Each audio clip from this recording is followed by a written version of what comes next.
We are now live. Yay.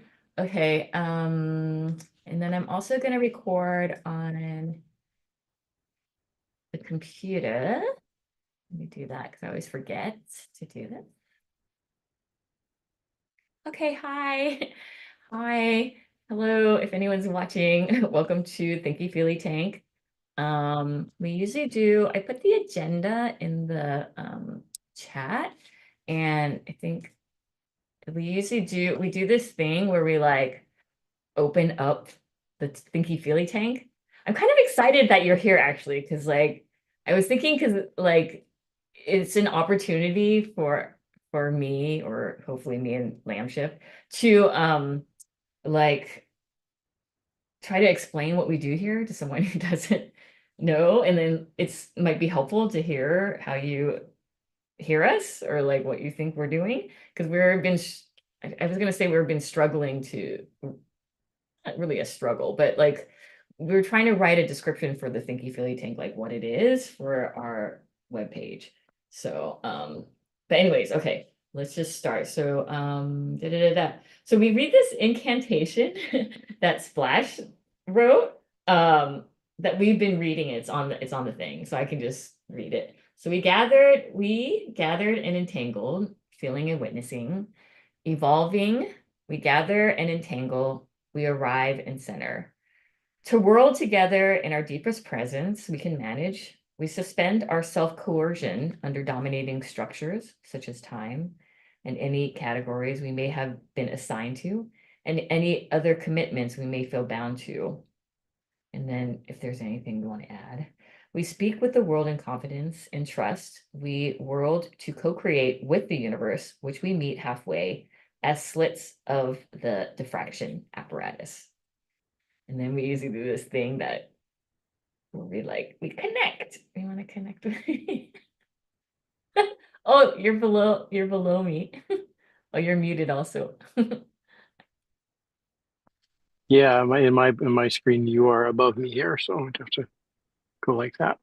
But then I can go like this. There you go. I wonder what's the one on YouTube, if it's what view it is. It might be my view. Which way is your view?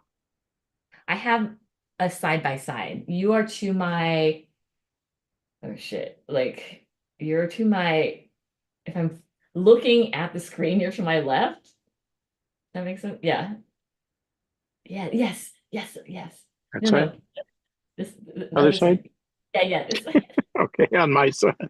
On Oh, mine, that's it so is not there. sweet. Your hands are so much bigger than mine. Like two of my I'm gonna hands say are the size of your hand. because it looks like the camera is a little closer. Um, okay, I just got a text from Splash I listening to I the. like the incantation, Oh, you do? especially the suspend our self-coercion under dominating structures such as time. For an ADHD person, for somebody to say, "Hey, guess what? That whole time thing that you can't sense anyway, it doesn't matter." That's so nice. So welcoming. I heard you mention time blindness in one of your blog We things. we do try not to use the word blindness Totally because out of respect for our blind fellow people. disabled people who are blind. Yes, um, we aren't tone Yeah. deaf and we aren't time blind, but we have time agnosia and not knowing. So yeah. Yeah, we had a similar discussion. There's a member, Ricochet, who does a lot of work with ADHD. And yeah, we had a discussion around time blindness, the term, the word. Hmm. But we did this, maybe you might be actually interested in this project. I think that you two, maybe one day, if you can meet Ricochet, and I think you two will have a lot to talk about. Um, okay. I'm glad that you like the incantation. I will tell Splash. Um, so here we are. Thank you, Billy Tank. Okay, so what we also usually do is then we like check in about roles. And if we haven't used roles in a long time, which is maybe similar to kind of what you mentioned in in Rev School about like there's like having a dissenter, like someone Oh in your yeah, role. Yeah. antagonist maybe. So at one point when we were kind of like, this is in rev school and we were kind of like thinking about the structure. This is something that's like kind of continuous in rev school about like how, and a lot of it has to do with like me adminning and me facilitating and always in this role, and then like for me not to be in this role. Yes. Which is we haven't figured out how to do that yet because I think I'm just like the one that just comes all the time. Uh, but we have a similar thing at Community Shares actually. oh Every yeah, staff meeting, every month in staff meeting, we alternate roles. Like this month, I'm technology. Next month, I might be the person who runs the meeting, and somebody else is in charge of the check-in question or whatever. So yeah, and it works. It works. Well, you all are also, it this is your does. job. You all are getting paid, right, for this. Yeah, I mean, it's part of it. Yeah, I think that's like I don't know, difference. We don't have, we're not, no one's getting paid, so it's kind of hard to. However, we did like at one point do like rotating things, and then I don't know what happens. I think it's a combination of like me like taking it back or something, because then I get like, I'll just do it. I can just do it faster, or I'll just do it. And then like, I mean, yeah. seems like you could just be pretty easy to make a random number generator and just have whoever's there and randomly assign the roles, Hmm, and whatever comes up randomly, that's what you do. hmm. It's a question about, do you think there is such a thing as random? This is maybe another. I think that there is, yes, there is such a thing as random. I think that if you're going to use minute, infinitesimally small bits of measurement, it is very, very hard to reach true randomness. However, luckily, as human beings, we do not actually have the wherewithal to sense the differences, so it might as well be random. I was having this conversation. Hey, Lamb Chef. Oh shit, I should change my name. Totally forgot about this. I Oh, gotta move. what's my name? I'm gonna only be here very What briefly, is your but I'll name? still change my name. Oh, okay. Splash is also I almost typed lamb shift into my thing, into my box. For for a little while I was calling myself Gradient for a while, and I was like, I'm not Gradient. It's someone else. And you're not Lamb Shift either. Wait, is Splash not gonna make it either? Splash isn't, yeah, Splash they just texted me saying they can't make it Oh, this week, but next week. But also I have to there's like schedule I'm having a scheduling conflict, so I need to talk to some people about that. How long can you be here for? I could be here for 15 minutes or 20 minutes, especially if I turn off my video and um am on the move while here. But it's only that little brief short amount of time. Ah, is it because of your battery time? No, it's because of one of my siblings having a birthday. Oh. So yeah. Oh, sweet. Siblings are so inconvenient. Wait, have you two met yet? Oh, we have I it. don't I'm Lamb Shift. think so. Hi, Lamb Shift. It's nice to meet you. Hi. I've heard a lot of things about you, but all good. Oh well, great. Actually, I think I Tectonic. better say, I've heard you mentioned a lot. That's the better way to put it. What? How did you choose the name Tectonic? I chose it from a workshop, a writing workshop I was in today, where I was talking about my work in writing and how I like the metaphor for it from you. My writing about it was a mountain, and I had all kinds of metaphors for how it affects my life and it affects the mountain. And then the workshop facilitator threw a curveball and said, "So, what are you in this particular? Where in this metaphor? Where are you in this?" And I'm like, I guess I write when the plates of my life rub against each other and something or pressure builds up and comes out. So I decided that I was the tectonic forces Fuck that yeah! that result in my writing. So And that Wait, I was love just today. that. I love that that was just today. that was literally like 2 hours and 15 minutes ago. Yeah. Oh my God, I love it. I love it. Is that going to be your official Rev School name? I don't Title? know. It fits good today. It feels a little presumptuous, like, it's like the people that go around calling themselves, I am Lord Thunder Dragon, my mighty heart, Mighty Heart. mighty heart of the purple blade, or something like that. Uh, Hey, but I believe people are Mighty it also Hearts. sounds like a Daft Punk song, though. So I like that part. Yeah, and to me, it doesn't sound any more or less grandiose than any other name in the Rev School player cards or Oh, anything. okay. That's I read true. tectonic Maybe and it fits in a non-hierarchical way very, very nicely. that's true. That's true. I like that. Thank you. Thanks for I that was perspective. thinking, I was thinking something similar. Lamb shift. Yeah, that it fits in. Hmm. Cool. Okay, Yeah. since you have So to yeah, go. I'm sorry I'm here for only such a small amount of time. No, no, it's okay. Um, so okay, I'm just gonna skip to the scheduling thing, which is that so I have like okay, eh, I'm like wondering if why we moved it now because I moved because I teach on Mondays from 8 to 3 and then I usually am like I don't know thinking like it's 6 hour class and then having to do rev school after. So that's why we moved to Tuesdays. But there are 5 Tuesdays. There's 5 weeks in the semester that I'm going to be teaching on Tuesdays, and so they and then they're coming up. So that means if we, sorry, I'm making this really Mhm. complicated. I'm Let's see if following. I I'm can. following. I'm Okay, following. okay, Yeah. okay. So if I have it in the notes, so no. Okay, so starting the next TFT is going to be September 3rd, and that's going to start the new day and time, which is Tuesdays, 5:30 to 7:30 Pacific time, which is you both are on Central Time, right? I think. Yeah. Okay. Central I am. Time. Wow. I'm on Central Time too. Yeah.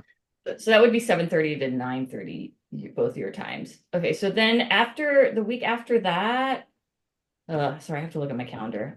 Okay, I September remember 3rd. I remember there being mention of this in the agenda or or in the group chat or something about how like there'll be TFT and then maybe one and then maybe it won't happen again until October. Yeah. Because they scheduled me back to back weeks. So like, okay, so then if we okay, my question Yeah. is it okay? Do people feel okay? Do you feel okay that like if so the options are there'll be one TFT on September 3rd, and then there won't be a TFT on September 17th. And then there'll be one on October 1st, and then another giant break until November 12th. So Ooh. like so the options are we just take a break or we meet on Mondays those weeks that um I have Tuesday class. So that would be on September 16th, October 14th, and October 28th. I think that those are mixing with Rev School. So that's my question. Uh-huh. Um, I have been I have been curious, intrigued, drawn to the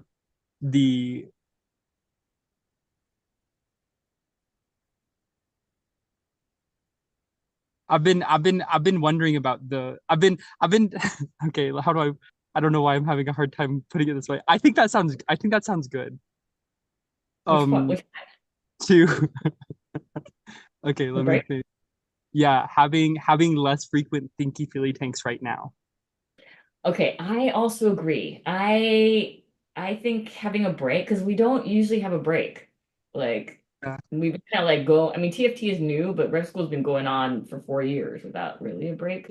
I mean, we have breaks sometimes, but like, I think it would be good. I guess my concern is like, will you all come back? I think that's like the long ass break, and then it's like, oh, it's over. I'm like, I have a life with these other If things you now. if you love something, set it free. And if it comes back to you, then it was meant to be. And if it doesn't, you hunt it down, capture it, and oh wait, no, that's not right. And that's I what always love get, is. and that's what love is. Yes, exactly. I love this. Central Time, love. That's the way it works. Where where are you located, Limship? I'm in Arkansas. Oh, okay. Yeah, in Northwest Wow, Arkansas. gotcha. How far is that Well, from Madison? How far are you all from it's each other? it's a ways. We're from Uh, Madison. Okay, between Northwest Arkansas and Madison, I have no idea far. it's a long way. I it is 18 hours to get to oh, is it 18 or 12? I don't know. It's a long day's drive to get to Oklahoma City because I was born Oh, there. okay. And then I think okay, So Oklahoma City would probably be like a few hours from me. right. Oklahoma's right next to Arkansas. So Hmm. you have to explain Oh, these things to these left coasters. Yeah, I was like, listen to that Midwestern geographic awareness. Yeah. That's what we've got together. Um, I love this. Yeah. because it was Just I yeah. don't necessarily have a dog in the things. I'll just say I will make whatever ones you have if I can. So, Okay. Oh, thanks. Heart. It's so exciting. I was kind of excited that Gray was, I mean, sorry, tectonic, sorry, Are we tectonic. streaming? Are we Yeah, streaming right now? Okay, okay. we are Yeah. streaming, recording. So hello, internet people. I was excited that tectonic was coming because I was like thinking that we could explain the diffraction apparatus to him, and then Oh, you have to go, but the next one, it might be helpful to have an outside person to like to see if it's like legible. Not that we're trying for legibility all the time, but like since we're trying to be somewhat legible on the website description, I don't know. Yeah, hmm that hmm might be a exercise to do. I think that I love that idea. I'm really into that, and I think it'll be really clarifying for us. And that's one of the things about there being a break is like for me the experience of being in the rhythm of coming every other week, like we talked about, like my relationship with obligation, not obligation, but like commitment and uh like what I've what I've agreed to do, and so therefore I do it because I know I want to do it because I've agreed to it. Um, there having tectonic now here as a person who hasn't been in tank thought for the past several months, and then also us having a disruption in that routine. For me, that's like a call into in intentionality, where there can then be like thinking about, this is one of the things that, does Lee have a rep school name? Not No. yet. That Yeah. like that Lee's presence has been a really good influence on too, of like what are our like structures, or how what are the things that we do, and how do we like do the things that we're doing, because we do diffraction and we do danger rooms and we do several other things, but it's not even, I don't think it's super clear like how we do those things or what our practice around them is. And Mhm. something about this, the way that the way that this is shaping up to like have that break for tectonic, if you are one of the ones who chooses to come back, for you to come back and for us to come together and be like, okay, so what is it whenever we're like doing a diffraction, how do we provide the context for what that practice is going to be, to where like we can, to where you don't have to be a tanker for the past 5 months in order to have a constructive experience in the diffraction thing. Like having the little synopsis and introduction and explaining how the things are. I don't know. That feels important to me. And there just hasn't been quite the opportunity, or the, I don't know. I haven't taken any opportunity to like to approach it in that way. Mm-hmm. Mm-hmm. Yeah. Yeah, I think it would be good. And so then there's actually one TFT before the break. Okay. of the break. And that would be next in 2 weeks on a Tuesday. I also wanted to double check with you. I know you have another thing on Tuesday. Is it like Mhm. hard to do both? Now I'm like, should we have just stayed on Mondays? I don't know. I don't know either. I don't know either. Okay. Um, the thing is, usually I leave my thing on Tuesday evenings. I usually come away from it like really enjoying the kind of like thinky feely space that I'm in. And so I was curious how that would then like curious in a positive direction, like what that would then be like to like be in that space and then come right into thinky feely tank. I thought that Mhm. could be a really nice transition for me. But also I'm not sure because it could instead make me feel like I'm just really busy and have too much going on. But that's what I wanted to try out. Okay. How about can you make it to actually can you both make it to the next one on September 3rd? Um which is Tuesday, which is a Mhm. Tuesday and then starting at 7:30 your time. Um instead of 7:30. yeah, 7:30 your time on Tuesday, September 3rd. Yes, and I will mark it off right now. Please don't do anything else. Okay, awesome. So if you can make it to Lambship, maybe on Yeah. that one, we can try to come in with the intention of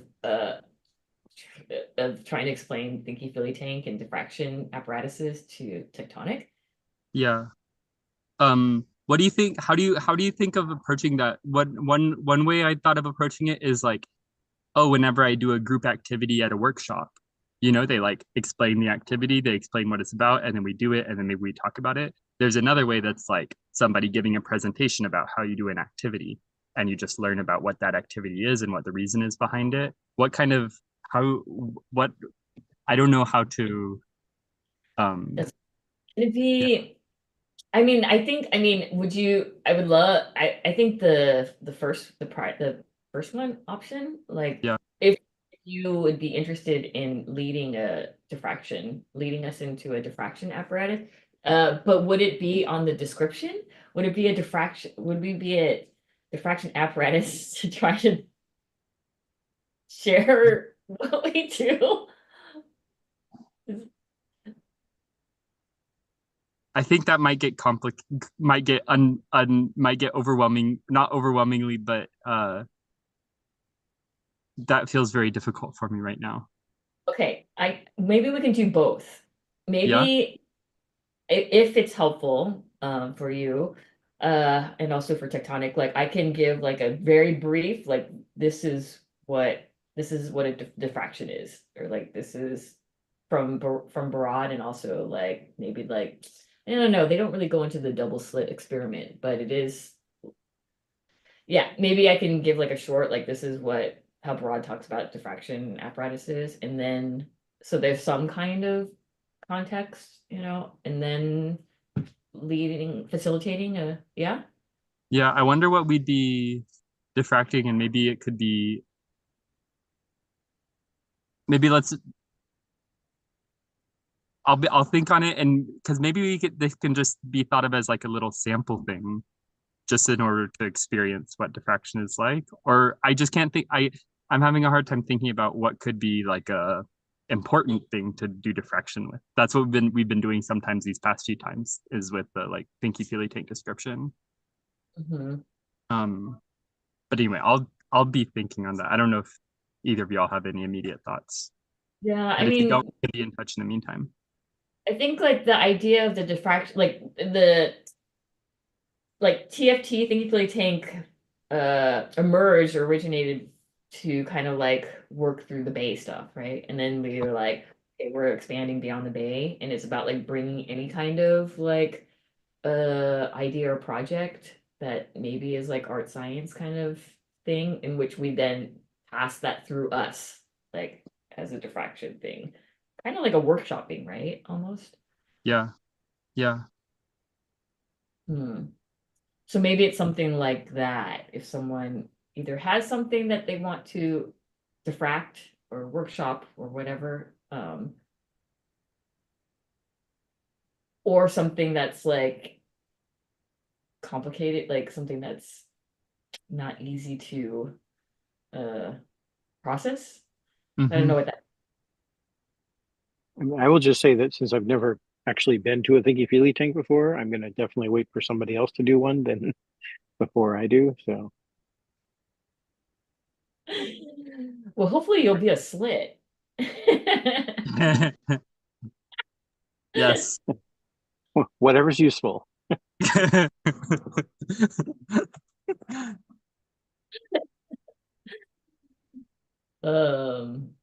yeah, we can think about it. We have 2 weeks. Mhm. And then I'll reach out to Splash because they text me and see. I'll ask if they can come and kind of give them the rundown of what the plan is. Because then after that, then we have a break. Then we have like a month. Then there's a long break. There's Okay. yeah. Then there's like 4 weeks until the next one. And then I think after that is like a very long break. And are there still breaks of that length like that for Rev School too? Yeah. This is There. or is it especially affecting Thinky Feely Tank? No, it's gonna affect Rev School too. Okay. But not the second time it happens, it's not gonna affect Rev School as much. I think it's just gonna be a month. But the second time it happens, because I have like another class after the next month of the, and then that's why it extends it to like 6 weeks or something like that. Okay. Can I share another thought about Thinky Feely Tank break? Yeah. The like it one thing that I was really drawn to is the sense of like re I don't know how to put this, reunifying, or like with Thinky Feely Tank and Rev School both going on, it feels a little bit like a tension, like I'm not at Rev School all the time. I am at Thinky Feely Tank most of the time, but it could I could benefit by being at Rev School more, but instead I'm putting more energy into Thinky Feely Tank stuff. But it just seems like, and I think that along with the stuff around the archives that we're dealing with, like has felt more fragmented than necessary. Mhm.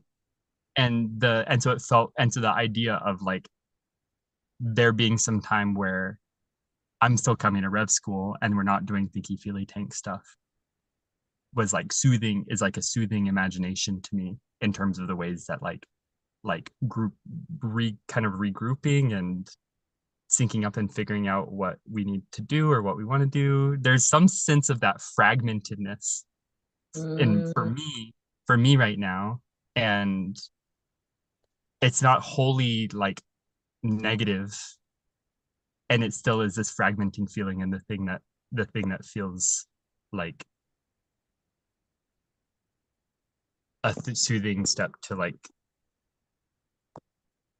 non-fragmentation is like simplifying.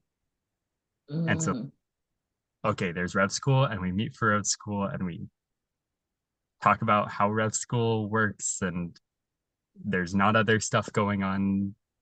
So that's a very poorly articulated thing, and maybe we can, if it's relevant, to talk about more in the meantime in the next few weeks, or I can try to be at Rev School next week too. Yeah. Next week would be a good one. I mean, I don't ever want you to feel obligated to come. I don't know. Yeah, I know, Is it, I know, and also we're reading the Grace Lee Boggs like text, which is a lot about like the commitment required for revolution, and we've had these discussions about desire, where like the desire, where is the desire, or like if we're leading with desire, um, and then the desire being kind of wrapped up with the commitment, right? Like the commitment then kind of produces a desire, even if there is not a desire, or it's like through the commitment or something. That's kind of what I'm getting at. But I also, oh, I don't know. I hope like you want to come because you want to come and not because like you yeah, feel yeah, that. yeah, yeah, And yeah. also the next Rev School, and also Rev School is also gonna miss a lot too. It's gonna also miss like a month. Like it'll do a similar thing with Thinky Philly Tank, except for like not as long the second time.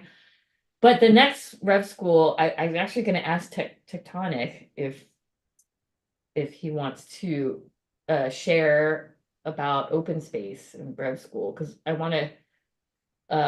And then Lee is also coming that day. So next week is Rev School is going to be a Tuesday. So next week is the start of the new day and time. So Tuesday, so Tectonic, if you are interested, it would be available. It would be Tuesday, August 27th, 5:30, 7:30. And that's a Rev School meeting, which is not live streamed. Same Zoom. And Lee, 5:30, 7:30 West Coast time. yeah, 7:30 your time. 7:30 your time on the 27th. Lee, who is our grant writer, is planning to come to give an update. And also we want to talk to them about because we also want to start planning for RevCon. And then so I think they're also coming to see what kind of grants we should be applying for in relation to RevCon. And they also have these other opportunities to, for other kind of projects or things that we can do. Anyways, it would be cool if Lee would be there and if you are available to come and kind of share about open space and unconvention so that people kind of get a sense, what that is, and we can start Yeah, sure. Sweet. Yep. Hadn't had a chance to reply to you yet when you asked me, but yeah, I can totally do that. So Lampship, that would be a good one to come to. Yeah. I'd love to. No, that sounds great.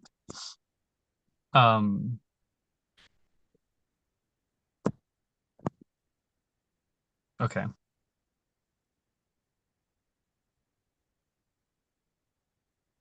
It's also fine that I didn't write my description. I was planning to do because I go to this creative work hour with Tectonic now, and I was like, I'm gonna use this time to write, to do like Rev School and TFT time, stuff. And then I did it. Yeah, I sat down and tried to do some writing and then had a hard time and didn't go much of anywhere with it in terms of our description. Yeah. Okay.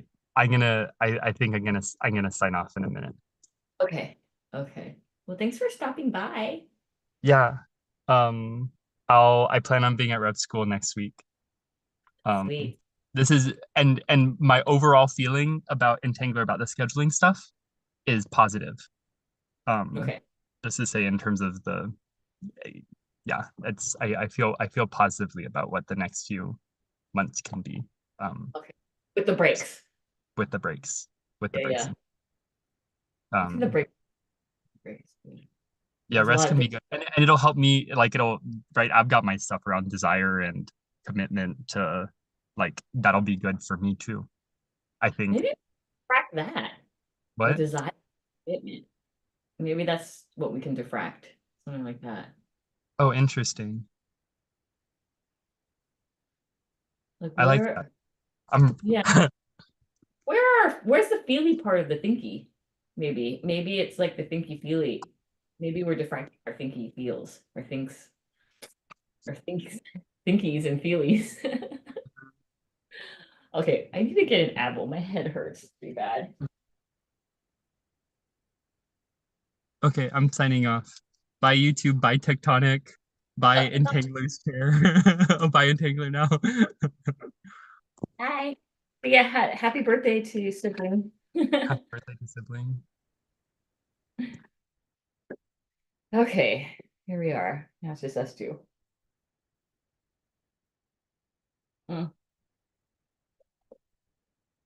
You're muted.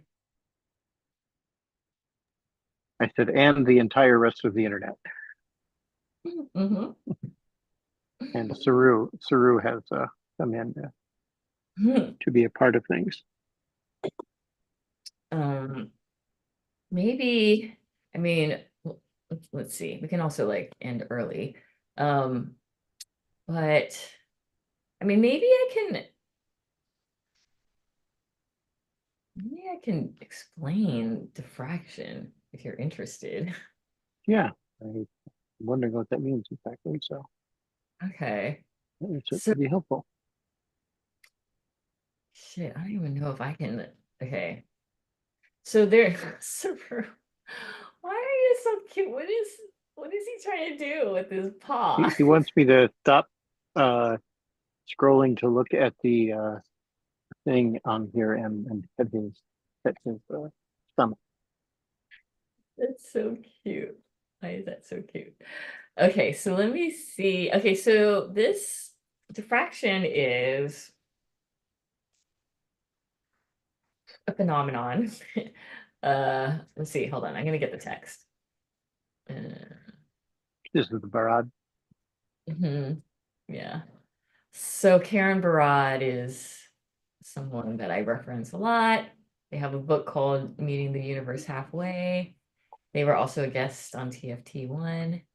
Oh, cool. Yeah, no, it was like that was like a dream come true. Definitely very excited about that. Okay, so I'm looking at the sorry, I'm trying to find the guiding text. Here it is. Okay, so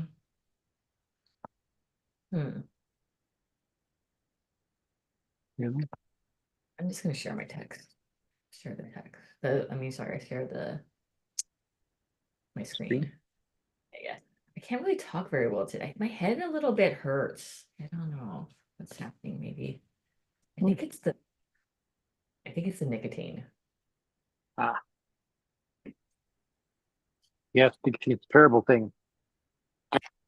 Good Horrible. reason for me to stop.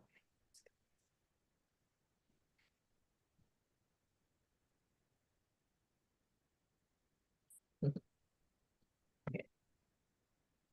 So diffraction. I'm gonna share my screen with the text.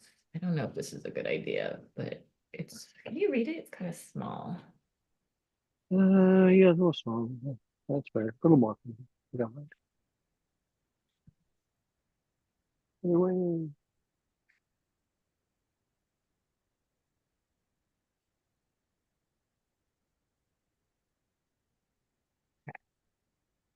So, oh, okay. I mean, it's like kind of like, you know how I talk a lot about representationalism, like Mhm. trying to like move not to traffic so much in representationalism. So I think I mean a lot of it I got from this chapter in the book. Um, so diffraction is a phenomenon where it's like of waves, right? So like for example, like this is diffraction of ocean waves. Like so the way like diffraction are the waves that come from either like sound waves, it can be light waves, it can be like water waves. Um and you know what? Actually, like trying to explain this to you, I'm like, wait, do I actually know what diffraction is? I mean, Uh, I'm familiar with what diffraction is as a concept in physics. yeah. What I'm unclear on is how, when you say we will diffract this subject, that's what I'm not clear on. Like how does the process of diffraction? Okay. I don't know if you remember, but I like came up with an idea of a whole way of facilitating a group, especially a group that might have disagreements with each other. Uh, How after did you you do? had talked about this, did I not talk to you about this? I don't know if you shared this. Can you share it? Just Um, or like you don't have to. Sorry. I mean, no, tell me how you do yours first. That may be something. Plus, it's in my notebook, which is in the house. So, okay. and Saru is very comfortable right now. So let's see.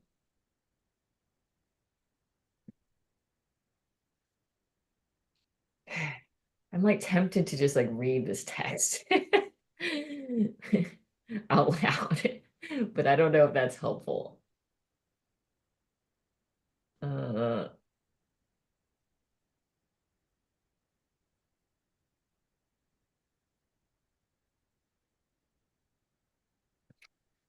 Okay, I guess like I mean here they talk about like okay, so I'm just gonna read it. The phenomenon of diffraction, I'm reading this part right here.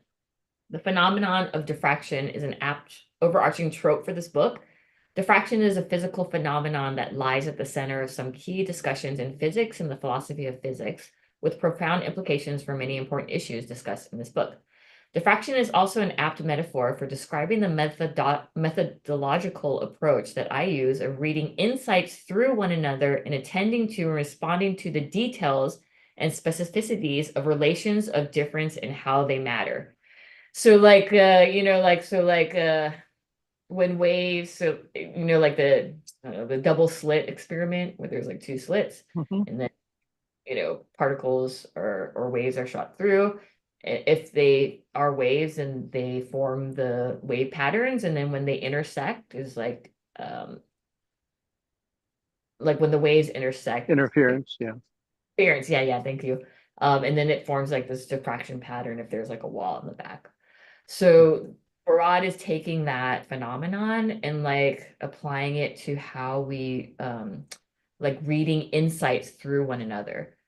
So, for example, in this chapter, they reference Michel Foucault and then Judith Butler and then Niels Bohr. So they're and then reading their kind of insights in a diffractive way, trying to not be under the other, like under the dominion of the other. But how do we read them to see how do we see where they interfere and when they don't, and then to see Mhm. what differences they make, or like it's actually not the differences, because there will be differences always, but like what the differences are doing. So attending to the differences, but more so like what they do, what they're doing.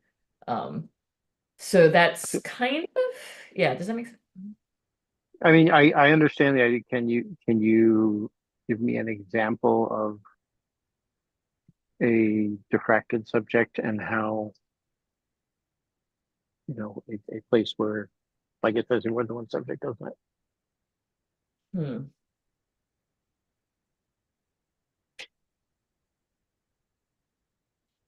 Oh, Yeah, so like just an example of like what have you done?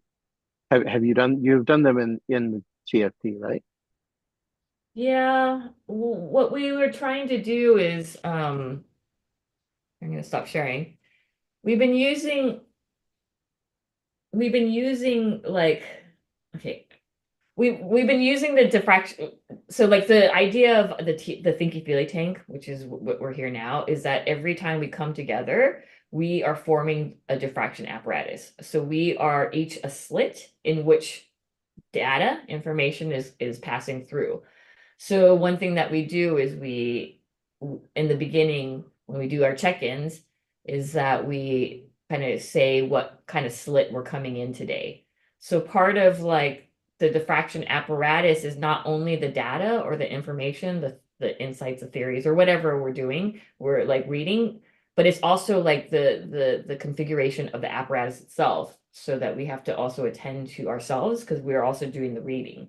So by acknowledging, yeah, by attending to like how we are coming in as a slit, that then contributes to how the diffraction like Yeah, what. because the shape of the slit is going to determine how things come out. Yeah. And also like our own beliefs, and our own kind of feelings at the moment, will affect how we both interpret it and then how we then, share out or something. Um, so that's also like part of the diffraction too, is like attending to the apparatus. So it's not like we're outside of it. We are integral to it. And then we're all of it together, us, including like the Zoom apparatus as well as YouTube, because now like no, the knowledge of us being live streamed is now part of it as well, which might change the way that we might engage with each other, for example. Mm. So now like YouTube and then also the potential audience is now also part of it. So it's like trying to attend to all of that, and specificities, like being very detailed or something. Okay. So maybe actually, you remember that diagram that I showed you? Maybe that's better. Let me see if I can find it. It's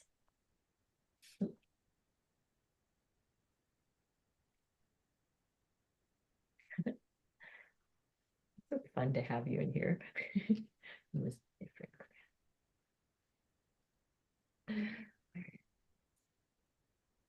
Mhm.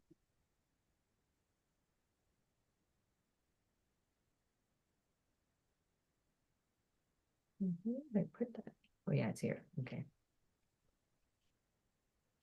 Mhm.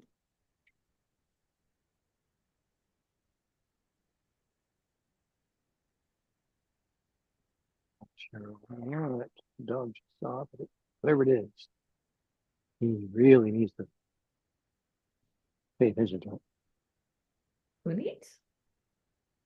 The dog just left. Oh. Oh. Okay. Little version. Do.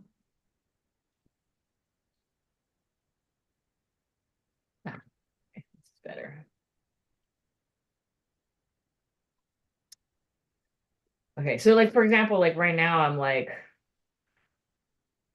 sharing about like Broad's like what Broad is sharing about like Bohr's research, like so it's all this like kind of like entanglement of Oh, like, oh, can you see this? uh, let's see, but yeah, I can. Okay. Yep.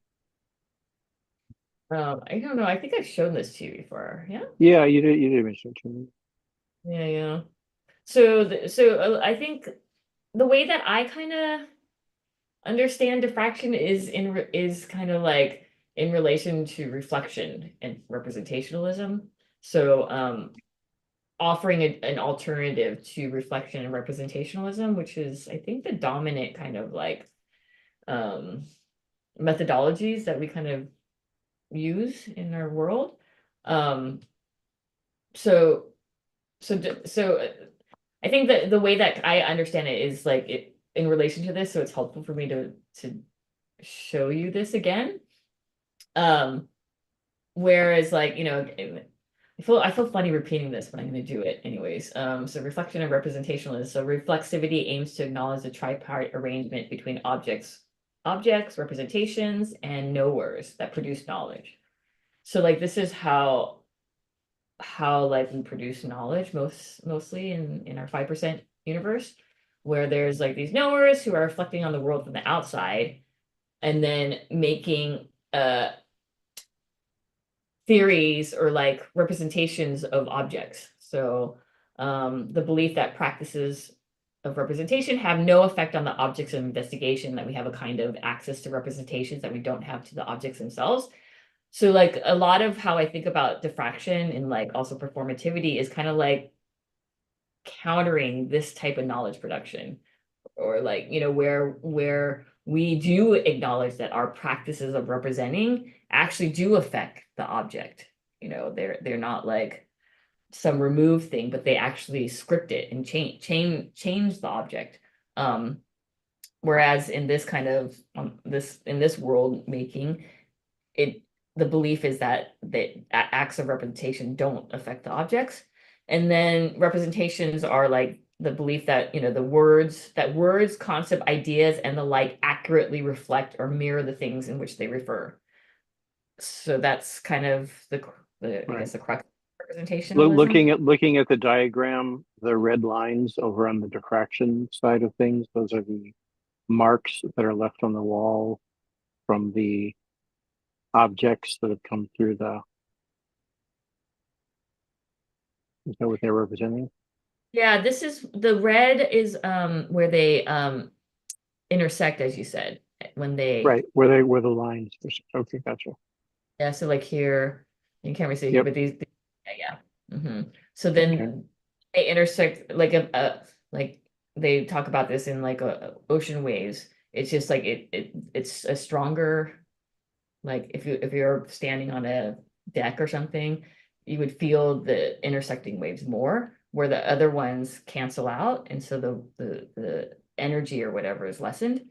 And then that forms the pattern of like, Interesting. The methodology that I was thinking of for the diffraction idea um, would be, I was looking at it as a way to try and reconcile, not reconcile, sorry, to explore the differences of two people. And in this diagram, the way I see it is that the two slits represent the people. And let's see, um, and a couple of interesting things. One is that does the and I don't know if this actually happens in real diffraction, but at least in terms of this diagram, the two slits can only look one way. They can only look forward. They're not looking at what's behind them, what's the wave itself. The knowers that are the slits are not looking at the objects behind them. They're only seeing what they're putting forth from it. But the interesting thing is that when you put it out forth from it, you have two separate, or two what looks like two different waveforms, but those two waveforms are actually coming from one waveform, which is behind them. And so in some ways, when I'm looking at it from a facilitator perspective, I'm thinking that what we're trying to do is the very difficult task of looking at the places where they come together and where they reinforce and where they cancel each other out. And really what we're trying to find is a way to describe the original waveform where there wasn't a difference. There weren't two separate things. Again, I'm not trying to put that on you guys. I'm saying that's this basically what I'm saying is this diagram works really, really well for my idea of why to do the facilitation process that I was thinking of. oh, that's really interesting. I've never thought of it. Hey, there's so many things in what you said now. I'm like, okay, this is very exciting now. Okay, so I never actually really thought of this part in like it all being one wave. And Yeah, it's a then single waveform. also, because I always thought that if we're talking, if we're using your example about like the people, I always Mhm. thought that I would think the people were the waves going in, and then the slits are is the I mean, experiment in which the two people are passing. We're trying to find their differences and similarities. Does that make sense? Like this would be. yeah, I'm going based on the color coding. The green, according to the reflection thing, is the knowers. The red is the representations, and the yellow is the objects. Damn, you know what? I didn't even fucking think about that shit. That was not the plan. You want to understand the diagram, bring in a visualist. So I'm saying. I didn't realize that is kind of, why did I not think of Well, that? Does it make sense? it makes sense to me, but I can't see. I mean, I think that it was intentional. Oh my God, it does make sense. Yeah. This is the knowers, because because we are part of the experimental apparatus, whether Right. even like a machine, where the people reading the data to then script it, right? So Mhm. so there's like yeah, there's the machines, and then there's also the humans who are deciphering the So, data. and I will also say that just to make it even more interesting to me. So what I'm thinking of is that the two slits are two people who have a disagreement, and the wall is a group of people who are there to listen. And the Uh, interesting thing is that the slits themselves are not able to hear or even, feel the other persons because they're separate. whereas the people that are on the wall are getting both. In fact, they can't help but get both. Like there's no difference.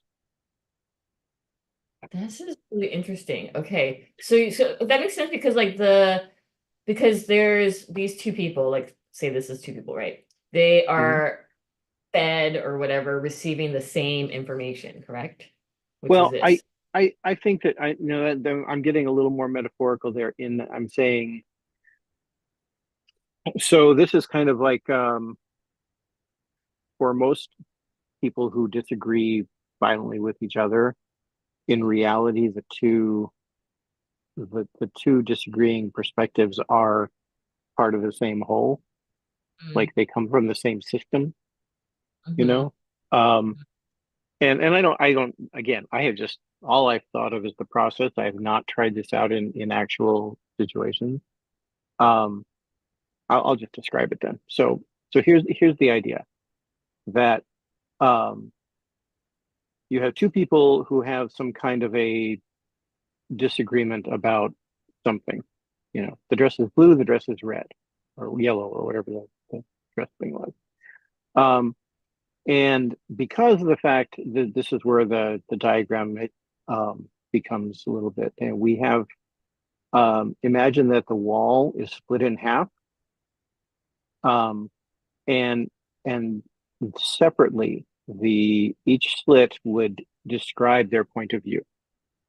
Okay, Okay. describe what is to half of the wall um, separately, and then the two halves of the walls would switch places, and they would hear the other two. And this is just all because as humans who can speak, we can only speak uh, within the constraints of time. We can't do it at the same time. But what happens is that they each get a chance to describe their point of view, and maybe I have some timing things set up too for like clarifying questions from each. But then when it's time for the I guess we'll call it the marks, because that's what these red dots are, right? They're the marks on the wall. Okay. So when it's time for the marks, this is the other thing, is that the wall itself cannot see the marks. All the wall can do is describe where they see the interactions, and by that describing, that is what's making the marks. And so in my idea for the process is that after each person who's a slit, each slit person has had a chance to describe their point of view to the entire wall. Then they are put into a, breakout room, muted, whatever, and they listen to the wall talk about where they have seen agreement, where they have seen interference. And so they're hearing the people talk without being able to affect it, without having expression, without having anything. So in other words, they're seeing the marks on the wall. Mm-hmm. And then the final step would be to have the two of them come together and talk about what they heard and see what understanding comes out of that. And obviously within, because humans are entirely rational people, they would come to agreement, they would live happily ever after, once again unified in the original waveform. But even if that was that's a pie in the sky goal, my goal would be that at the very least they would have gained a different perspective and a different and not a different perspective. They've gained a better understanding of both what they're saying, because they've heard how it is reflected back to them, and how what they're saying intersects with what the other person is saying. Mm-hmm. Because I mean, if you did this, the funny thing is you can't really do this, but if you could have it so that the one waveform and the two slits were facing each other, like those waves would just keep hitting each other and kind of just, I don't know what they would do necessarily. I guess occasionally they might reinforce, but Yeah, I don't know if I think I'm stretching the metaphor too far here. I would Oh just no, love to get a group of people together and try this out. Um, I'm I am like I it okay. Oh, there's I so will many. say, Creative Work Hour has already said that we could probably do this in Creative Work Hour, Oh yeah? or not in Creative Work Hour, but as the group there would probably have enough people that would want to try it out because it's made for Zoom. I mean, it's really made for Zoom because you have two breakout rooms, Uh-huh. and then you have each of the slits go in with half a wall to each breakout room. They can't hear each other. When they're done, you switch the members of each breakout room that are the wall, and Mhm. then you mute and turn off video for the two slits while the wall, if you on the wall, are all visible and talking. And then you mute all the wall while the two slits come back and talk about what they heard. Like When the Zoom is perfect for this. I love that it's like made for Zoom. When you're saying when the wall talks, Mm-hmm. that's at first like the wall is split in half, you said, where like The only reason the wall is split in half is because I mean you could technically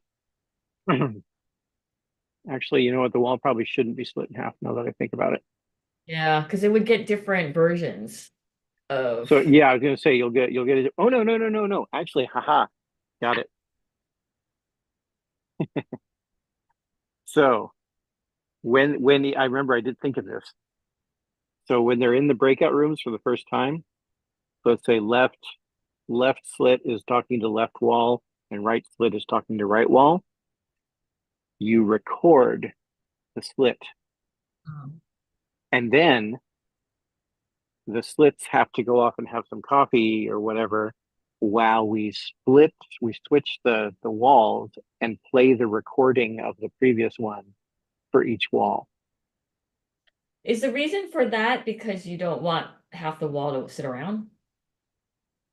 Uh no, it I guess you can do it either way. So we have two ways we can do that. So actually the reason why is to sort of diminish the I don't know what the cognitive fallacy is, but it's the order in which things go makes a difference.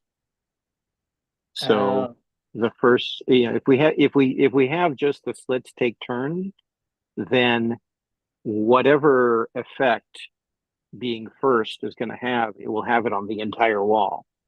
And whatever effect taking last has, it'll have it on the entire wall.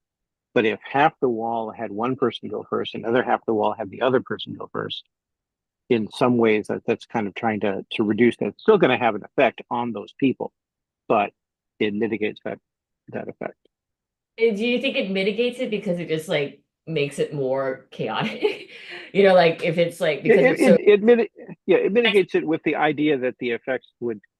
I mean, I think it'd be unrealistic to say they cancel each other out, but I think they would. It would help reduce it to some it's extent. yeah, I'm wondering. I can kind of understand how it would reduce it because it's like I mean, when if it's just like one person goes first and the next person, that's just like one difference, like one. Mm-hmm. But if you have like four now, like like there's the first group, the one on the right talks to the right people, and I know there's more, It's um, only twice. more variables. So does that Yeah. maybe that it's Well, it just means that it just means that for half of the wall, split left went first, and any effects that has being first has only affects that half the wall, and the right would have the same thing. I mean, it's the kind of thing where if I could make people be able to comprehend one person in one ear and the other person in the other ear at the same time, I'd totally do that. But we you know what unfortunately, we're constrained by time. we did this thing in Lamb Shift facilitated. It was two TFTs ago. Two, I can't remember, but it was really amazing. Where because we were trying to, we've been trying to write a description, like what is TFTs on the web page so that when people come and they see the live stream, they're like, oh, I can kind of understand what's happening. And so we were trying to write, we've been trying to write a description, and one part of it was like talking about the influence of the TFT1 guests on our current iteration of TFT.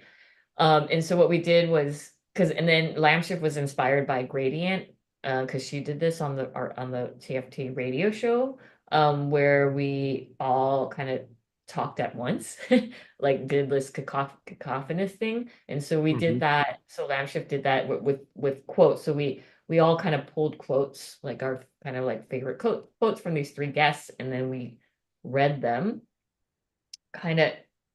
But in the moment, like sometimes, like sometimes someone would be responding to what I'm saying, or I would hear someone else say a quote, and then I would. So it's a very different, like if you're trying to get at like some kind of truth or something with the activity that you described, that's maybe something different than what we were No, doing. I'm not trying to get to a truth. I'm trying to reduce the effect of cognitive biases as much as possible, while understanding if they can't ever be taken out completely. Mm.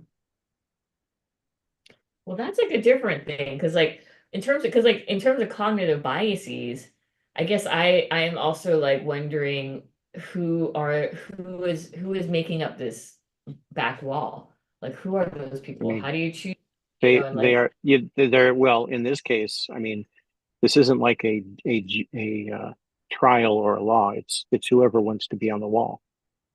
I mean, you could the whole exercise requires that there be two people who have a disagreement about something, and the disagreement could be the people on the left say that John Wick is the best movie to come out of the 2000s, and the other side says no, Atomic Blonde is the best, and they each give their reasons why. I mean, it doesn't have to be, especially, and I actually would rather it was not something that was demonstrably uh, infuriating to people, you know. mhm. Although I would be infuriated by that because everyone knows they're actually both equally awesome. But anyway, the idea is that, you know, I want to try it out as a process with something that is, you know, simple. One side says tastes great, the other side says less filling, whatever, just to see how the process works. Yeah, I And guess yeah, and again, the other thing is that the only important skill or knowledge that the people in the back wall have to have is the ability to listen and the ability to observe. They don't have to have any knowledge or opinions of themselves, because they're not there to correct anything. They are just there to observe the interactions of the two people. Like if they've never seen those two movies before, they should still be able to do it, because, you know, the people on the left are saying, you know, it's amazing how John Wick is able to reload his gun so quickly, and the people on the right are saying, yes, but absolutely anything that is in the protagonist of Atomic Blonde, absolutely everything that's in her hand becomes a weapon. So you don't need to reload. You know, I mean, and we say, well, those cancel each other out. You know, I don't know. right. I'm making sure. You know, again, I feel like I'm coming off the thing, and again, I also can't defend things because again, this hasn't been tried. This No, is not a case where I'm saying here's the perfect form. I'm saying here's what I'd like to try and see what happens. yeah, and I appreciate that, because it gives us some material to work with, as opposed to like me trying to fucking read broad text. I don't know. It's more helpful because it's more material based, and like there's Hmm. actually something with. I guess if you're if the objective of this diffraction kind of activity is to understand the Yeah. biases? No, no, Yeah. no, not the biases. It's to understand each other. It's to understand each other better. Like And to this is a. Go ahead. mhm. Because I was like thinking, like for me, because you were talking about like the biases. What did you call it? There's a term you used. Cognitive biases, It's cognitive logical bias. fallacies. Uh-huh. Yeah. Wait, what are those? Can you Cognitive biases, I mean, you can find lists of them online in lots of different places. I mean, the one in particular that I'm thinking of, I think it's called the precedence effect. Sense, cognitive. I wonder. So you can, there's a list of cognitive biases in in Wikipedia, which of course is the absolute be all end all. But I'll put it in chat. Yeah. I don't have to share this So either. um, anchoring, availability, dissonance, confirmation, egocentric, extension neglect, false priors, framing effect, logical fallacies. I wonder if it's like symbolic universe. You've heard me talk about symbolic universe, right? I think so. You know, like this. Um, Ah, I here think it if is. Here it is. Here it is. mm, It's called the next in line effect. When taking turns speaking in a group using a predetermined order, like going clockwise, taking numbers, etc., people tend to have diminished recall for the words of the person who spoke immediately before them. hmm. So So that would be, that's like a so that's like one thing that you're trying to attend to by doing yeah, this. Okay. yeah. Okay. The other thing is that it's also involving the anchoring bias, which is the very first one listed, which is that people tend to rely too heavily or anchor on one trait or piece of information when making decisions or observations, I would say, which is usually the first piece of information acquired on that subject. Uh-huh. So if we put them all together, um, if we have them go one and then the other with the entire wall, then they would know they would give more importance to that. Whereas the other side they don't. It's interesting. I think like I get fixated on okay. Um like it's interesting to hear the ways in which you're trying to attend to the structural things that might produce like this dissonance, this cognitive dissonance, or biases, cognitive biases. For some reason, I Mm-hmm. can't remember.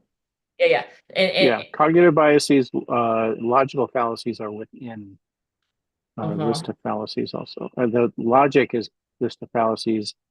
Cognitive biases are deviation from norm or rationality and judgment. Right. I guess like when it starts getting like that, I start like being like, what's rational? Like who makes those things up?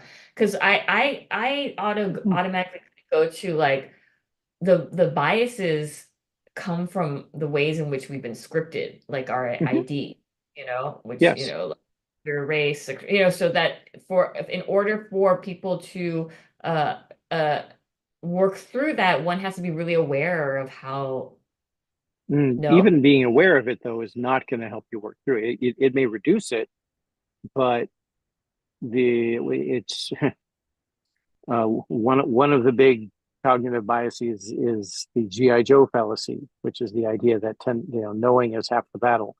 Knowing is not half the battle, and this is the thing is I agree with you in terms of logical fallacies. Yeah, you're working with the script of logic and the rules, and who said that this is right. Just because a bunch of German philosophers came up with a system doesn't make it sacrosanct. Um, but what they do have is when we're talking about cognitive biases, we're not talking about something someone made up. We're talking about things that people have observed humans have a tendency to do just as being human. So that's what we're trying to counter. We're not trying to assign a system.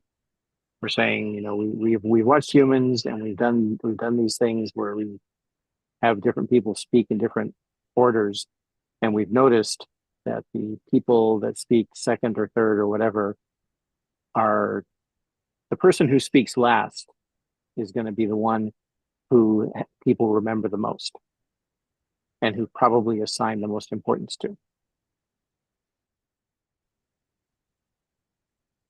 And so since we know that's going to happen, we have what? Go ahead. I'm wondering if like why do they have to listen to both to give them feedback? Like, couldn't like the one person like give their share their thoughts to the whole wall, and then the whole wall immediately reflects back? Is it a reflection? Would you call it a reflection? But so here's a question for you. What you're saying is, to use that metaphor, you're having one slit instead of two slits. So if one person is talking and they're reflecting back to them, that's not observing patterns of overlap. That's just one. That is just one particular thing. Okay. Yeah. This is designed to help people. I mean, I'm not saying that wouldn't be useful. There is actually. So I'm borrowing heavily from another technique that is used in the way you described, which is somebody comes and says, I have a problem, and they have three people, and the person has 3 minutes to describe their problem to the three people. They just listen. Then there is, I think, 1 minute for questions and clarification that the three people listen to. And then the one person turns off their mic and turns off their camera, and the three people talk about the problem as if the person was not there. They talk about what they heard and talk about possible solutions and things like that for I think it's 7 minutes is what the timing is. And then at the very end of that, the person comes back and talks about what they heard and how it, what they may have gathered from it. It's called, I think, the wisdom of crowds or three wise counselors or something like that. It's a known and practiced facilitation concept. So, but this way, what I want to do is I want to take it and apply it to this diffraction idea. So you have two people with differing things, and the people who are the wall are talking about where they see overlaps and patterns, things like that.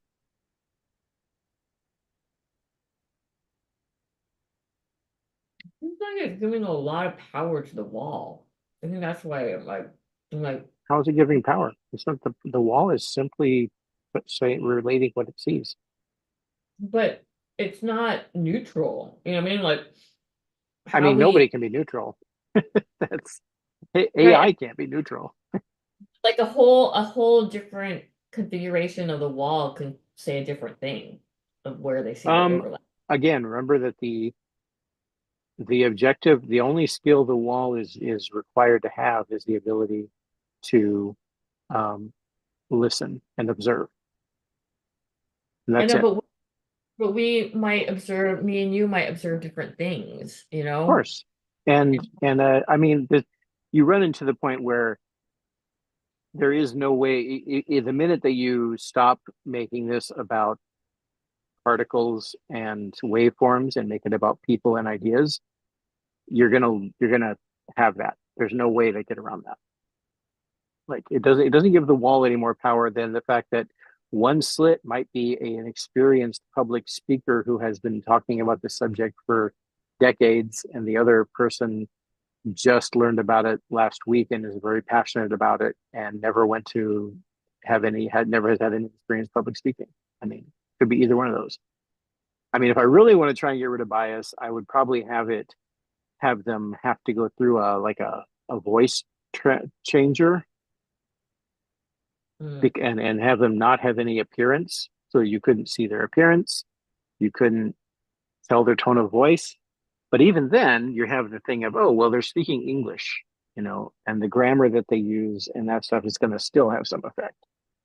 So there's no Yeah. way to really account for all of the different biases, but that doesn't mean that we should just give up. I think we should try it out and see what happens. I mean, let me say, you may be right. Maybe the wall has too much power, but the way to find that out is to try it. Yeah. I guess I'm trying to I also don't know if like we're trying to get rid of instead of okay, maybe like the actually I'm having a hard time because I think like a lot of things are like compounding on it. Not that I'm having a hard time with um also I'm trying if I'm coming off as being contentious, I'm sorry. I just No, like can I just clarify one thing or ask a clarifying question? yes. Is so I guess and maybe I'm focusing on the wrong thing. It feels like the thing that you are, I won't say objecting to, but you're questioning the efficacy of is the idea of having the slits speak separately where they can't hear each other to half of the wall, and then that being recorded, and then the recording being played back to the other half of the wall. So they both heard the same thing from the two slits. And it's that idea of splitting. Is that where the objection is? Okay, where's the objection? On the people who are doing the scripting, even though you say they're not scripting, they're just like reflecting back, but the idea, it's never a reflection, it's always like going through an apparatus. So like I want to know who the wall is, like what are the specificities of that wall? And like are they attending to how they are an apparatus and their power in terms of like, Okay, am I so hearing like so things it as like someone who's been scripted as like I don't know like an Asian femme even though I don't really identify as a woman or what I mean like so then like all my kind of complicated or and not so complicated ways in which I have been either conditioned or have worked at perceiving sometimes mhm. that's what I'm tripped up on is like how do are the people who are doing the scripting or the reflecting or whatever that thing is aware of their IDs? Are they aware of like the ways in which their biases, like their own biases? I think that's like Yeah. that's where So yeah, okay, I see your point. So there's two things that would help with this, I think. Um, I mean, one is I hope so. I mean, it's not like I'm saying these people are going to be like be judged jury. I mean, you're going to and I will also say that even if they do have those biases, the way that they're reflected still gives you information. Hmm. It may give you information about the wall, Yes. but it may even but it still gives you information. I mean, at the very least, you're learning. Hey, if I say this thing to someone who is following the scripts of an Asian femme, that person is going to possibly react along the lines of such and such. Like you're still getting some information. That's the only goal of this is to get information. And the other thing is that this is what justifies the existence of a facilitator. Because if somebody on the wall says, well, left slit said this idiotic thing that was then the facilitator is you can say, I heard left slit say this thing, but please do not put any value judgments and please do not take this outside of your own experience of hearing to them.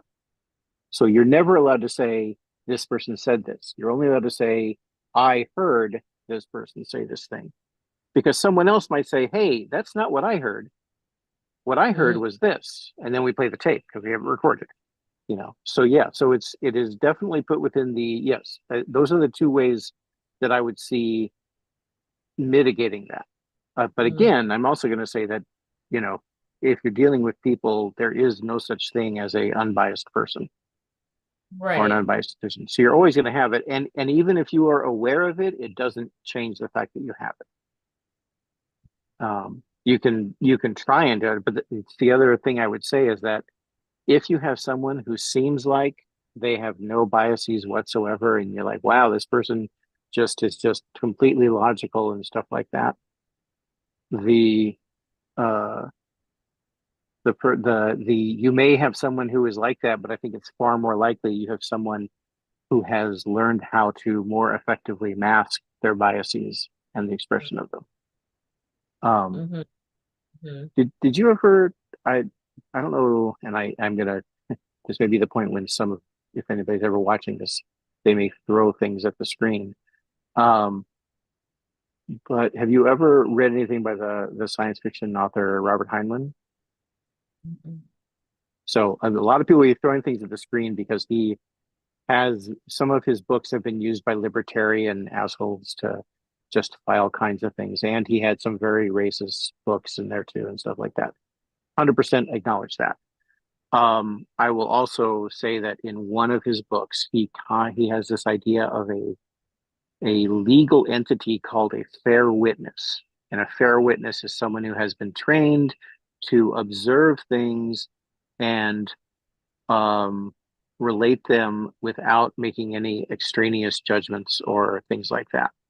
And the way he uses as the example of this is he says to a fair witness, "Hey, do you see that house over there on that hill?" And they say yes. And he says, "What color is it painted?" And they say, "It's white on this side." Rather than just saying it's white because they can't see the other side, so they're not going to get attached to it.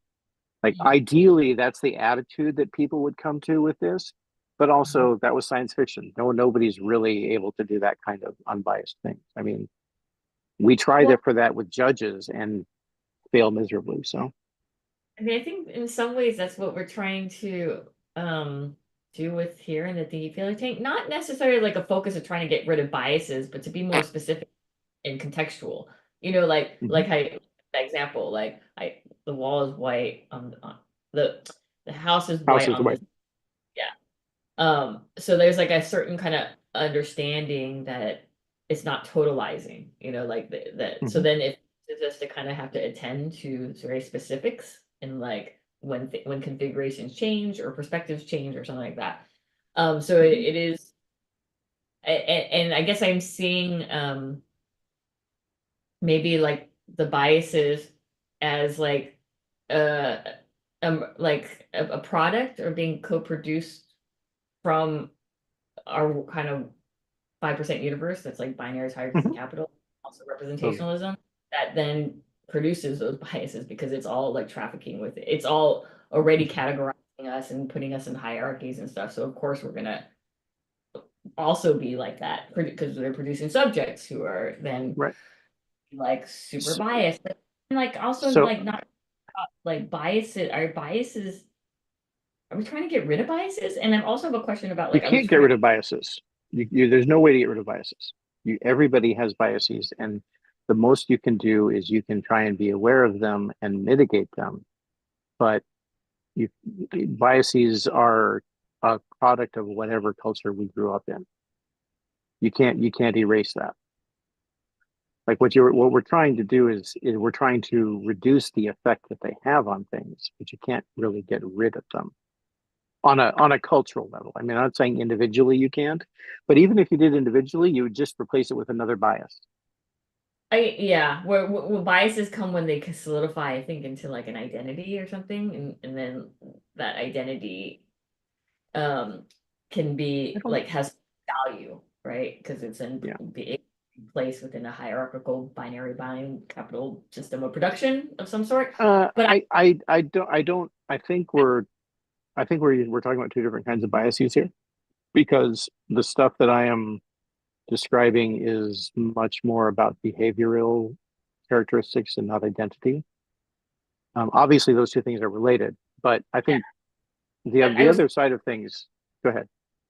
I was just trying to make that connection. For me, they're produced from that, a lot of it, From your identity, yeah, yeah, from basically we've been ID categorized, like yeah. I also think that the other side of things is that um, when you talk about, like, we're looking at two separate things. Like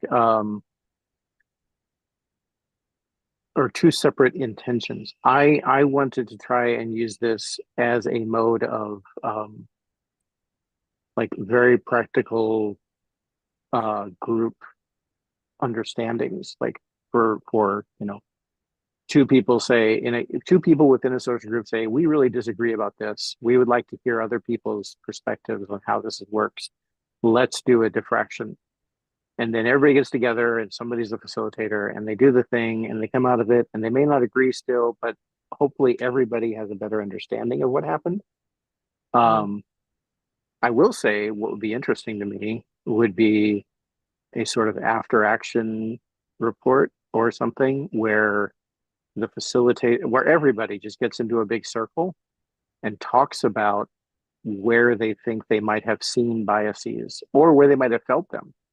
Like they might have said, you know what, when such and such, when left slit said this thing, my first reaction was, God, that's idiotic. Then I recognized that was a bias and I listened to more of what they were saying. And so that's what I did like that, but do that afterwards. Like it's not not during the thing. And then hopefully if everybody does that, then the next time there is a situation like that, somebody else might hear something and think, wow, that's idiotic. Oh, wait, that's what that other person said. Oh, shoot, I'm doing a bias there. I have to try and ignore that. Like that's the best you can do, in my opinion, of helping to counter biases is by noticing them, examining them, and then trying to say, imagine if I didn't have this bias, what would my behavior be? What would someone who was not biased about this do? There's got to be. Go ahead. I have a similar thing where like my feelings or anyone's feelings, feelings are important because they point to a belief or something that I'm believing to be true. But instead of I like the use of feelings as like tools, or like initial kind of reactions or responses. But I think I would, instead of trying not to like have the bias, I think for me, I want to go deeper into it because I'm like, oh, it's telling me something and because I also believe that it's not, I don't know if like biases go away that way. I feel like that they're more like they need attention or something because they like so then I can like be like, okay, what is this? Why do I have this belief? And it's usually because it's related to some kind of desire or a fear. And then it's like an opportunity for me then to kind of like address that within myself. Agreed, but that to me that's a separate thing. Like the purpose of the exercise is to hear these two points of view and find the patterns. That's the purpose of it. These other things that happen, you'll learn from them, but that's not the purpose of it. And I think that trying to do too many things at once ends up people not doing things. People are, instead of listening and observing, they're thinking a lot about their own biases and things like that. Yes, that's why you do it as an after action. Yeah, no, this is why, I mean, maybe this is really good that hopefully you will continue to come because maybe that's good. Because that's like the thing that we come up with here in TFT in terms of like where we get caught. I don't know if it's caught. I mean, I think it's still doing something, with the thing about like using the tool or examining the tool. Like, do I use it? Am I examining it or am I using the stick? So like part of what I think we're getting tripped up on is like you're trying to use the tool and I'm trying to examine the tool, right? And so like that's where so like actually this would to like bring to your thing. I know, I was thinking about that, but here's the other possible difference of exact things is that I believe that just examining the tool can only get you so far, that it's a cognitive fallacy to think if I just examine this tool long enough, I'll be able to make it into the perfect tool. My opinion is that you look at the tool, you say, well, this is a pretty good tool. I'm going to try using it. And then you use it and you discover either, oh, hey, yeah, I thought that this might be wrong in this way. Now I know to change that. Or you go, oh my God, this thing that I thought was going to be great actually turns out to not be so great. So I need to change, or hey, I never expected that this, and then you take the tool and you examine it again with the knowledge of having used it, and you change it, and then you use it again. And you continue to do that iteration until you have a tool that is as good as you can make it. I don't know if there, okay. I think that I would like to get to a place where we can do both simultaneously. I'm like not, I don't like, I don't know. There's got to be a way that we do it together. This is why the bay came about is because the bay is examining while we're, like while we're using, But the so like bay is invented by humans, and humans have biases, and that's something that they're running into with I AI all the know, time. Is that we've coded our biases into it. right. Which is why I'm like a bias is another character. A bias is a living thing that we have to like engage with instead of try to like kill Mhm. it or something. Yeah, It's and like, and we should yeah, absolutely try and find ways to do that. But if we say we're not going to do anything else until we do that, that's not going oh, to work. fine. That's fair. I know. Yes. Yeah, maybe You I'm a know, little bit trapped in that. I know. I Um, think I think it's great. I mean, I think that there's enough room for people to like, you have somebody say, "Hey, I want to try this diffraction thing with these two people," and you're like, "Okay, great," and we do it. And then the next week you say, "Hey, I have this great idea for examining this bias," and you have some other process or thing like that, and everybody says, "Okay, yeah, let's do it." I mean, there's room for different people to do different things. that's what we're supposed to be doing here. Like the idea of TFT is like people can bring things to us as a diffraction apparatus, and then Hmm. we take it out. So. Well, good job, you succeeded. Wait, did that just happen right now? I mean, we didn't have a diffraction because I didn't have it. I mean, I don't think you can operate both as the wall and as the slit at the same time. It's like that old, sometimes you're the windshield, sometimes you're the bug, sometimes you're the slit, sometimes you're the wall. Hmm. Wait, what did we just do? We didn't. Did we do We, something? I mean, I do think you're right. I thought about that before. Is like if we want to get really meta, we have the first one about the diffraction process be you and me discussing our own points of view about what should be done with the thing. I mean, that would be really meta. But we'd have to do it. The problem is that in order to do that, we have to pick one way to do it that was either your way or my way, and then figure it out. I would do it your way. I don't know. I just Yeah. like. I just wanted. I just wanted attention on the apparatus more, and I guess I 100% think we should have a Tinsley apparatus. I just think again, we have to use it in order to really have an informed observation of it. We can't just imagine it okay. and then What are? Did you get an idea of what our biases are from this? from So, ours. I think you might have internalized a little bit of um, heteronormative Western culture sexism because you said you wanted to do it my way instead of doing it your way. So I could argue that you were deferring to the middle-aged white guy because I have the privilege and power. I could also argue that I'm doing the same thing to you because you're the one who came up with this TFT. You have a position of power in terms of having a higher academic education than I do.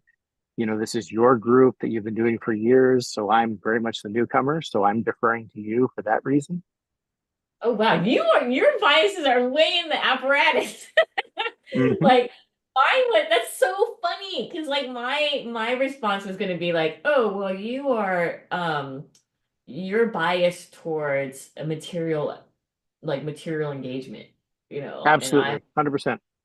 towards discursive, I, I like even I even call it that. I say I have a bias towards action. That is a known quality of ADHD.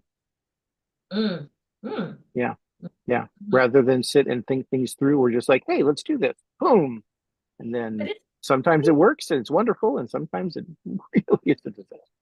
But it's funny that your response was on the apparatus, like the things that I was talking about, and then my response were the things that you were talking, like the because like Oh, I see what you're saying. Yeah. Well, you didn't. So I will say that for me, I was the only reason I thought about yours was because they were easier for me to see, I guess maybe, um, because they're right in front. And same thing for you.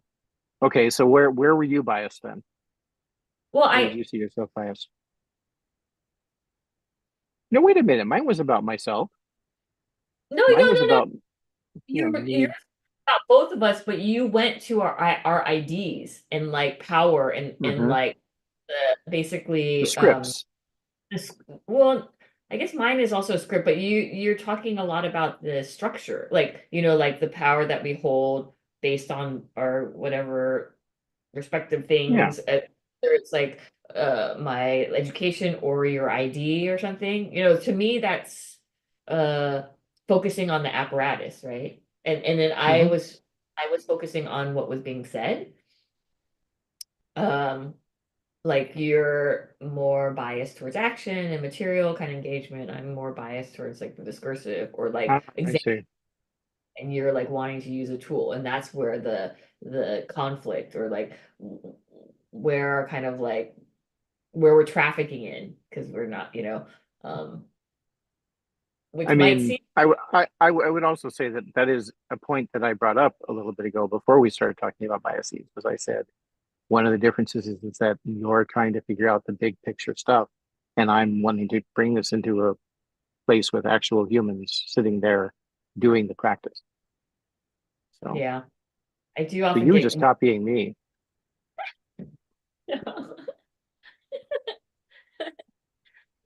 maybe.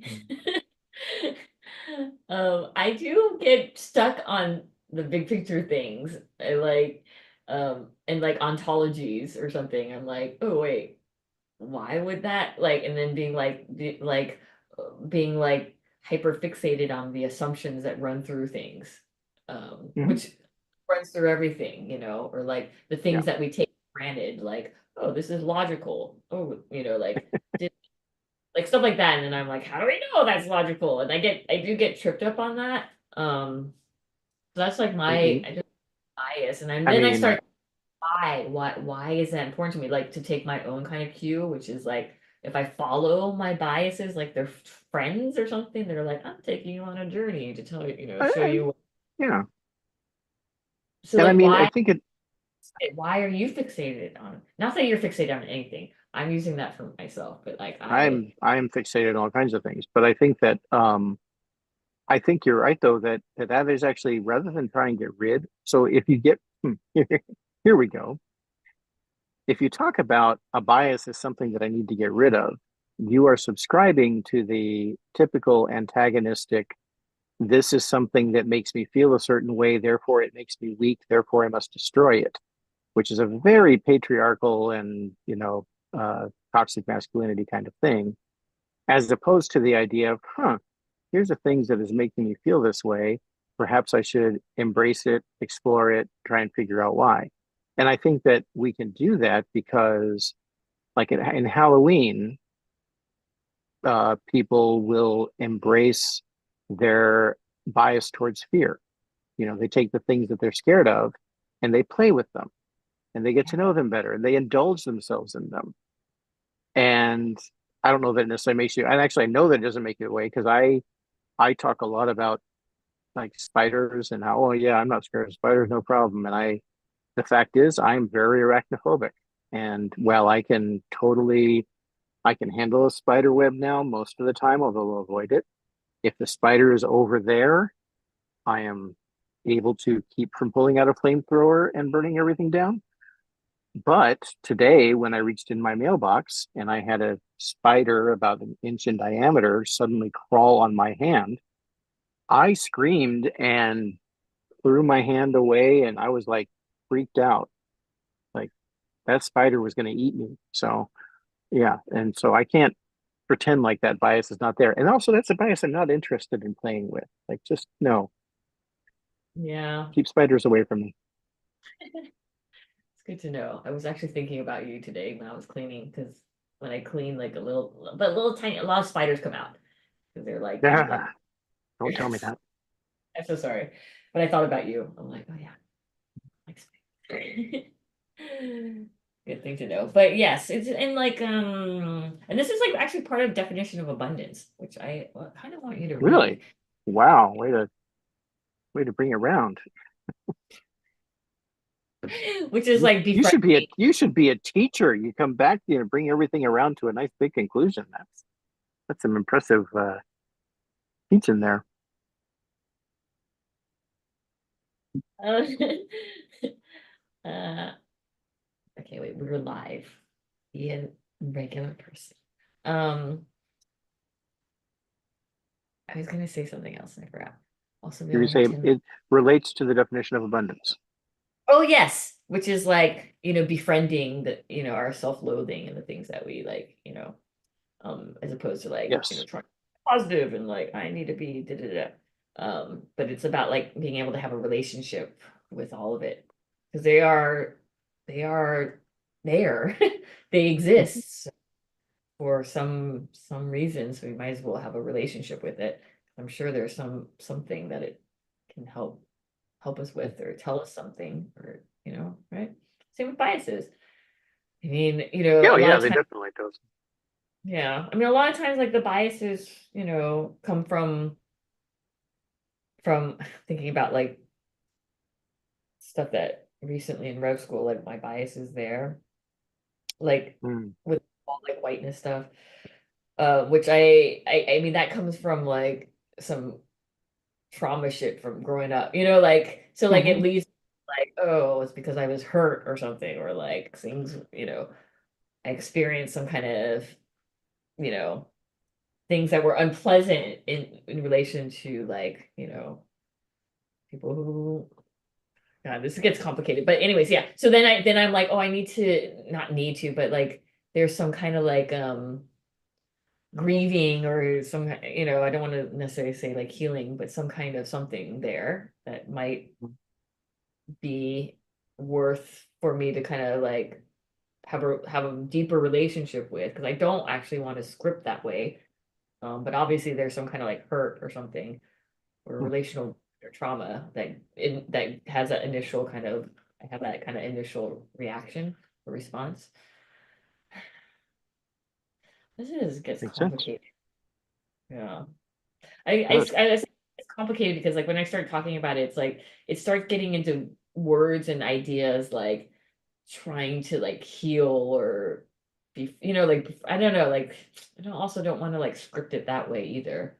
Like we're trying to get somewhere, like we're trying to like it's like wrong if we don't have that relationship. I'm trying to I mean, say I that. think that I like the metaphor of play with it. Mm. You know, the idea of I'm playing with these ideas. I'm exploring them. It's a sandbox. I'm coming into it with a childish sense of wonder and saying childlike, sorry, a childlike sense of wonder and saying, what is this? This is interesting. That's I actually say childlike wonder in definition of abundance. I'm gonna um it's not that long, but because like there's I still have to I'm supposed to like write, you know, definition of expansive. Um but I haven't written it. Here is it. Sorry. Oh, here it is.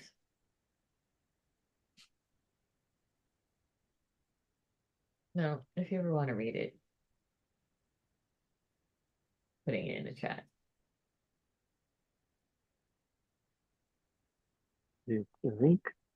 Yes. That's the Cool. fourth edition. I have like a funny PDF of it. I do want to, I do fantasize about like having a fifth edition with updated references. I feel kind of embarrassed about my references, but it's fine. Can you open it? It's through the Oh yeah, Rev I School. opened it. I already have a bias about your font choice. So Okay, I did not design this. This was because this was during it was in the Netherlands at hmm. this onomatopoeia, which is like this bookstore gallery space.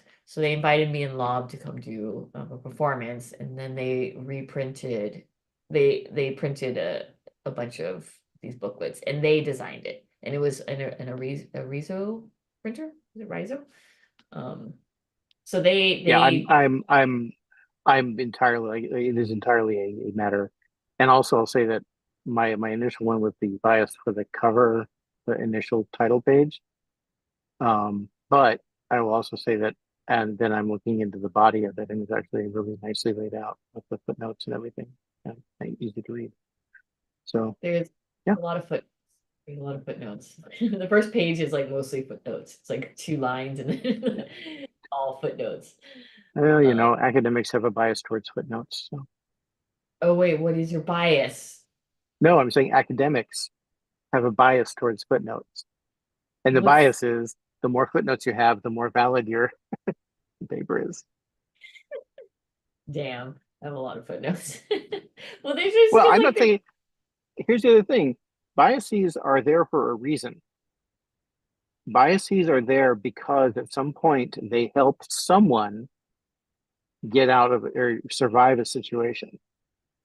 Whether right. they were, you know, and so, but the thing is that, so I can, if I can give one last example in the last 4 minutes. Yeah. It's occurred to me because I have a very anti-religious bias. Okay, I was raised in a very restrictive religion, and I absolutely despise it, and a lot of other organized religions as well. And as a result, I did not raise my children in that religion, or really much of any religion. I raised them. We for a while went to a Unitarian Universalist church, but in my own house, like we never had any. We didn't talk about God. We didn't talk about anything like that, sin, things like that. Um, and when my middle daughter, at one point in, I think it was during she was in college, she started going to a Catholic church, and she started checking out the church that I had attended, and I got furious. I was like, "How could you possibly? I raised you to know better than to fall for these kinds of things." And it was actually kind of, you know, she got a pretty big argument about it, and we're upset for a while, and then eventually I realized, oh wait, I didn't raise her with my bias against religion. I did not pass that on. I mean, I expressed it by not having a organized religion, but I never really, in doing that, I did not sit her down and say, hey, here's why these religions are all bad, and here's why we don't do it. So as a result, she didn't have that bias. And as a result, she was able to go to those particular religions and take out of them things that she found good. So in a way, I felt like it was a victory in terms of parenting, in that, you know, hey, I managed to not pass on that particular generational trauma in that form. Um, but you know, for me, that bias was useful. Mm, mm-hmm. So Hmm. it Hmm. also, I will say, for me, that bias was useful because of my particular life. I'm not saying it was accurate. I'm not saying that I am right that the religions are bad and organized religion is the opiate of the masses. That's catchy. You should write that down. But it's you know, something like that. But yeah, you know, there. I'm also very much a dilettante. I know what I've read. I've not done research. I've not had specific training on biases outside of like high school level psychology. So I guess college psychology, undergraduate intro to psychology type classes. So, I mean, same with me. I'm surprised I made it through college and grad school. but it is 1 minute to 9. Do you have to do anything to close out the live stream? Yeah, we do. We do this just like a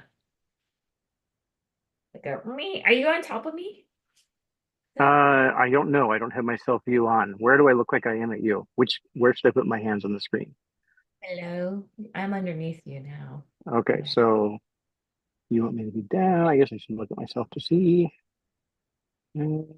Self view. There we go. Okay, so now we Yeah. are close TFT, so we are now disentangling from each other. La, la, la, la. And closing the live stream.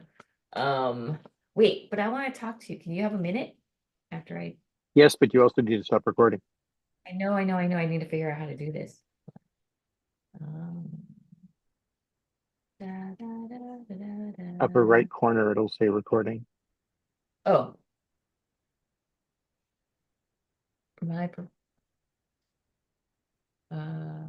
Okay, recording. Well, I'm gonna stop. I can stop recording here, which I'm gonna do right now. My thing. Wait, did it stop? No, Okay, it's not. that no, but it's still live streaming.